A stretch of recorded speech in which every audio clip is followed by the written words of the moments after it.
Hey guys, Luton here, back with some more Battlefield Hardline. Now today I'm going to be talking to you about the EA event that I attended in San Francisco. It was about a couple of months ago now, and this was for Battlefield Hardline. It was with Visceral Games and also some DICE people there as well. And this was an opportunity given to me and other YouTubers, a lot of the big YouTubers for Battlefield, and it was so that we could go over and get hands-on with the game.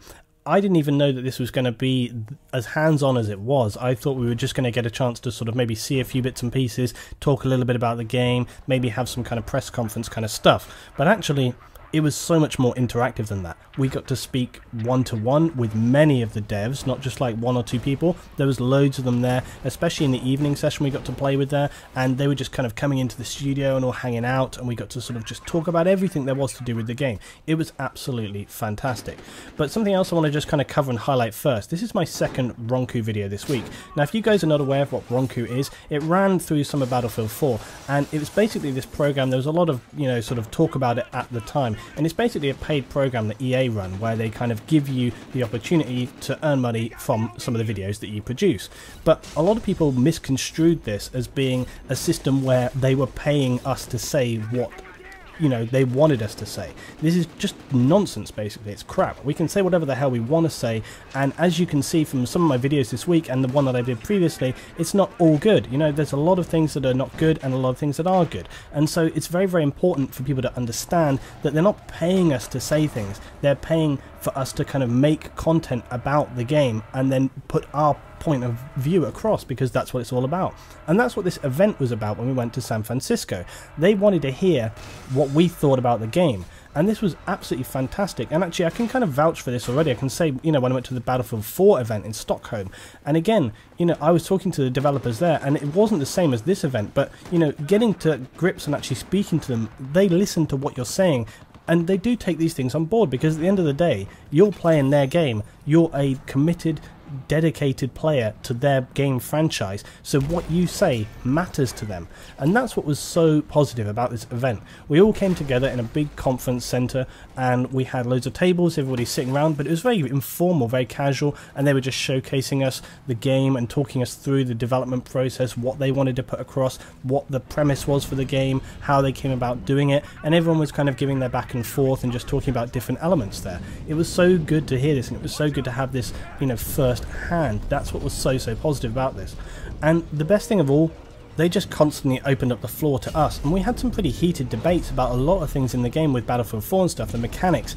There was a lot of talks about, sort of elements of like netcode and how these things were going to work, about how different pieces of kit were going to work, why they were in the game, what purpose would they serve, are they any good, were the mechanics, were the balance of it, was it going to balance out right, the classes, the systems, everything that they were going to put forward in the game we discussed and went through with like a fine tooth comb really, and analysed it and discussed and just threw ideas around the room. It was really great sessions, and it continued through the day. We would come out and we would play the game. Some people would get a kind of handle of different things. You'd sort of try it out for yourself, and then you'd come back and we'd discuss it some more and say, okay, what did you like about this, what didn't you like about this, what could we change, what could we do different? And people were throwing their ideas out there left, right and centre. One of them is a really exciting idea, and I'm not sure if I can sort of go into that, so I'm going to find out and get back to you on a different video.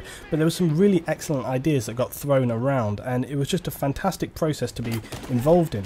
But something even better than that was their kind of level of trust. They really put themselves on the line by bringing over this big bunch of people who could literally go home if they wanted to, even with NDAs signed, and just throw out content out there and leak it all. It didn't really happen. Although the game did get leaked earlier than people wanted to, I don't really believe it was because of most of the people that went over there, at least anyway, or I'd like to think so.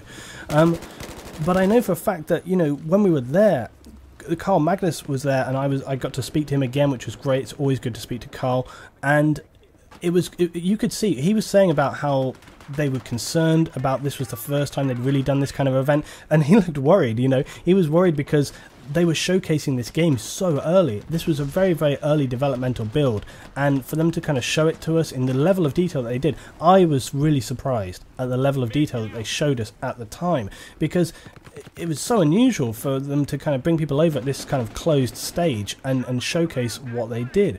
But I think it was so positive. It was exactly what was needed at this time. Now again, whether they take all of the ideas of people on board or not, I don't know. Now, I couldn't go. There was a second event as well. I couldn't go to this because I have a full-time job, I have work commitments, and I had some other things going on as well. So I couldn't go out to the second one. But from what I've talked to other YouTubers about who did attend the second event, they listened to a lot of the kind of balancing and micro issues that we had brought up, and some of the other things as well. So they really did listen to a lot of the things that we said and adjusted it accordingly in the second play sessions, which was a really, really, you know, good positive thing that feedback had been taken on board. And I hope as well that some of the other feedback that we gave will then be taken forward in the long run and perhaps towards the final release of the game.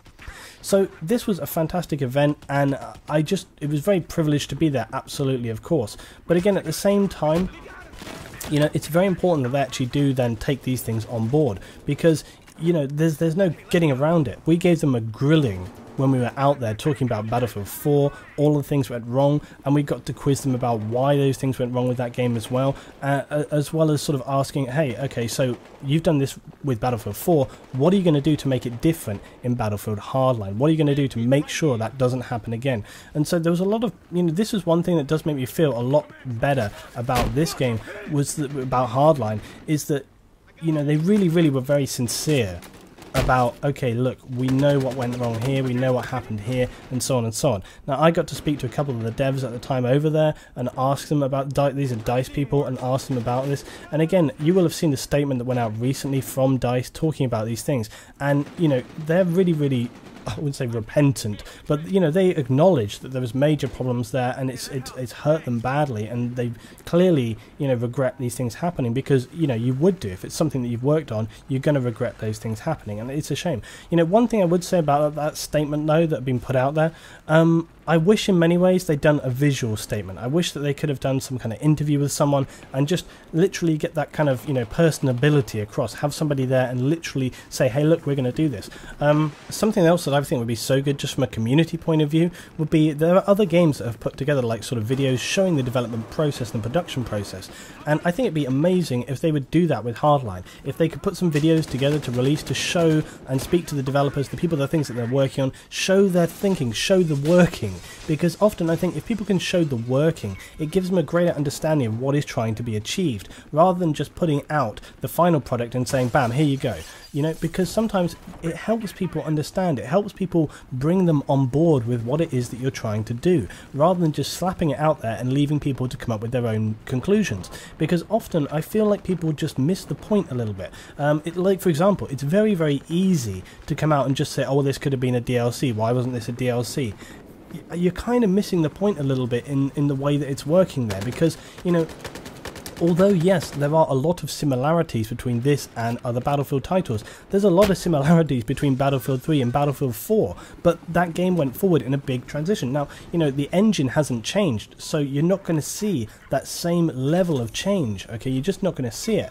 But you will see some changes, and we have seen this, like I spoke about in the other video. We've seen changes with the vehicles. They've obviously taken other elements in terms of game stability on board, the netcode on board, the CTE, all of these things. So all of those things together come together to make 4 a different and more stable game, or you would like to hope so anyway. We'll have to see how things pan out going forward.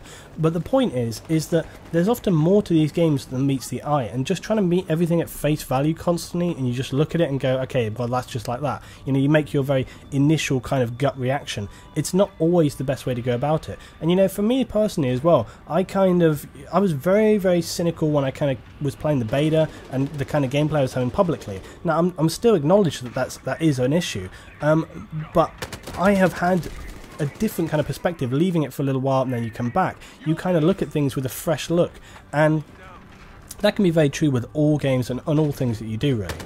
But, you know, to really highlight, this was just a great event. It was a great thing that they did for us, and it was a great thing, I think, for them. I mean, I was able to sit playing the game, and I had the main lead multiplayer developer standing right next to me, and as I was playing, I would say to him, dude, this is working really, really good. I like how you've done this. Or I would say, this doesn't work, why have you put this in here? I was very specific about certain weapons in the game. I said, why did you make this the primary weapon? It's too powerful. And, you know, they were taking notes, they were writing things down and saying, yeah, we'll take that on board. Flashbangs, for example, one of the things with flashbangs in this game, working really, really good. You know, I've said to, you know, a couple of the other producers while we were there, I said, man, look, check these things out, they're working real good. So there's things like this we could see and analyse, we'd check off and be like, yeah, that's good. not only that, but we could compare amongst other producers. So, you know, my opinion, not always the right opinion. And so I could say to people, hey, how did you find this? Did you think it was too powerful? Did you think it was, what did you feel?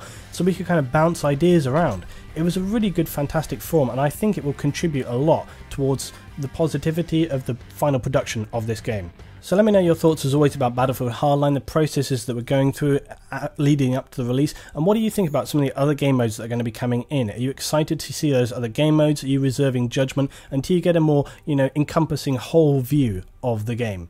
Let me know your thoughts, guys. Thanks for watching. As always, drop a little rating. It helps me out so much. I'll see you next time. More Battlefield Hardline.